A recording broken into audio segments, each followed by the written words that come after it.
Hey guys, my name is Dima Black and I'm not going to waste even a second of your time, so let's get straight to the point of this video, which is how to shoot an iPhone. So the iPhone is actually an incredible tool in your pocket you can make incredible things with. So the first thing you have to do is to set up your lighting. So the lighting is the key, guys, especially with this kind of sensor. The iPhone has actually really tiny sensor, so you cannot mess up with your ISO.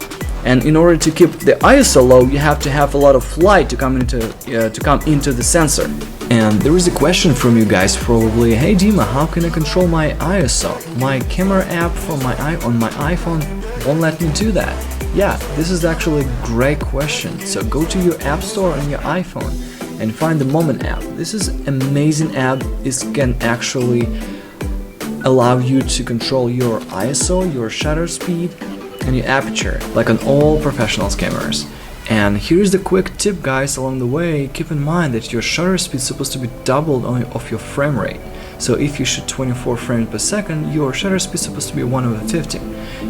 Usually on iPhone it's set up for 30 frames per second, which means your shutter speed is supposed to be 1/60. So this is actually gives you the best motion blur and the most cinematic look you can get from the iPhone. So what is gonna happen when you download the Moment app is you'll be able to control your iPhone the same way you can control $2,000–3,000 cameras. All you gotta remember, guys, is to keep your ISO as low as possible by adding more lights. So let's go ahead and have a look on the B-roll you can make at home with your iPhone itself and lights.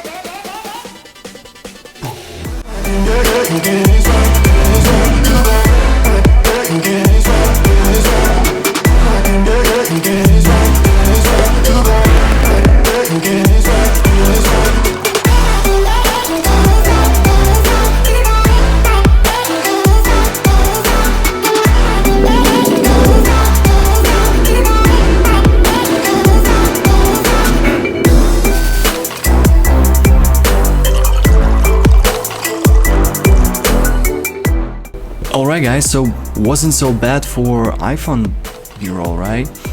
I ended up even like it. Let's talk about the pictures. The Moment app can be actually really handy when taking pictures as well. First of all, only because you can take raw photos directly from your iPhone, which means you can capture way more details from the highlights and from the shadows, and you can do way more editing stuff in post. You can basically bring down your highlights or lift up your shadows without making a huge damage to the picture.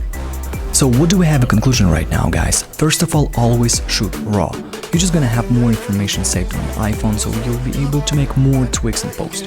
Keep your ISO as low as you can.